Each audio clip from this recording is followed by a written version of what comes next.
Ajma'al ulama, sepakat para ulama, perjalanan menuju Allah dengan hati dan semangat, bukan dengan jasad, bukan dengan badan. Maka kalau perhatian kita selama ini tumpah kepada jasad, tumpah kepada gerakan sholat semata, tumpah dengan cara berpuasa yang benar semata tanpa hati, alangkah salahnya kita beragama.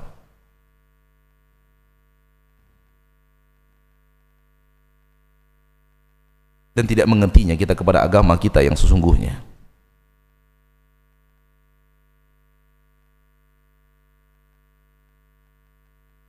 Banyak orang yang sholat tapi hatinya tidak sholat.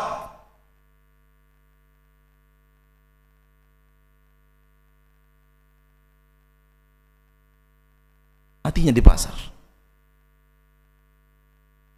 Dengarkan orang-orang yang Allah puji di dalam Al-Quran.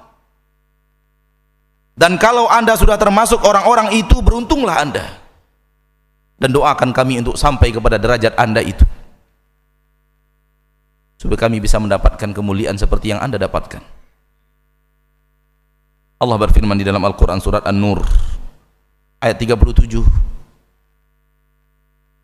Rijalun la tulhihim tijaratun wala bay'un an dzikrillahi wa iqamis salati wa ita'iz zakah yakhafuna yawman tataqallabu fihi al-qulub wal absar. Kaum rijal, orang-orang yang tidak melalaikan mereka bisnis jual beli dari mengingat Allah, berzikir kepada Allah, mendirikan salat, menunaikan zakat. Hati mereka selalu takut kepada hari di mana berbolak-baliknya pandangan dan hati. Ini orang-orang yang dipuji oleh Allah di dalam Al-Quran, yaitu orang-orang yang sedang berbisnis namun hati mereka tidak di bisnis itu. Hati mereka jauh sekali dari bisnis itu.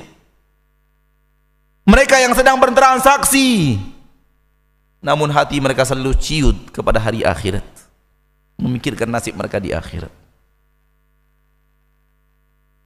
Orang yang sedang melaksanakan transaksi jual beli namun lisannya senantiasa bisa bertasbih kepada Allah, tidak pernah lalai dalam salatnya dan tidak pernah lalai menunaikan zakatnya.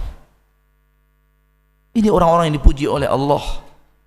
Sekali lagi saya katakan, kalau ada di antara kita yang telah sampai kepada derajat ini, maka bersyukurlah kepada Allah. Anda sungguh telah mendapatkan hal yang luar biasa, dan doakan kami untuk bisa sampai kepada derajat itu.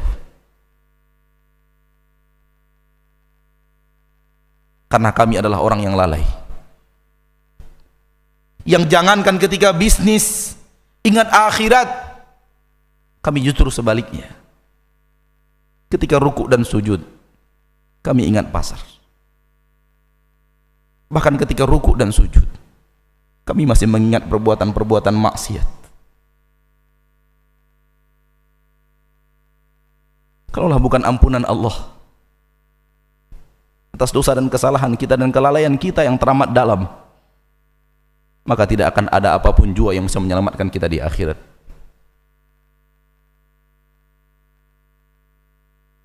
Perhatikan salat anda, saudaraku.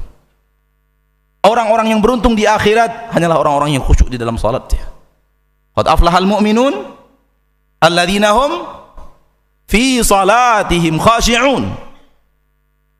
Orang-orang yang mukmin yang beruntung adalah orang-orang yang di dalam salat mereka khusyuk di dalam salatnya. Sering kita perhatian kepada salat kita secara gerakan, namun bagaimana perhatian kita terhadap kekhusyukan salat itu sendiri? Kita telah berusaha dengan usaha yang banyak untuk membenahi gerakan salat kita dan gerakan salat orang-orang yang kita cintai, namun sejauh mana kita membenahi kekhusyukan mereka? Bukankah para ulama mengatakan khusyuk itu adalah ruhnya salat, dan salat yang tanpa khusyuk adalah bagaikan jasad yang tanpa ruh, mayat, tidak ada artinya.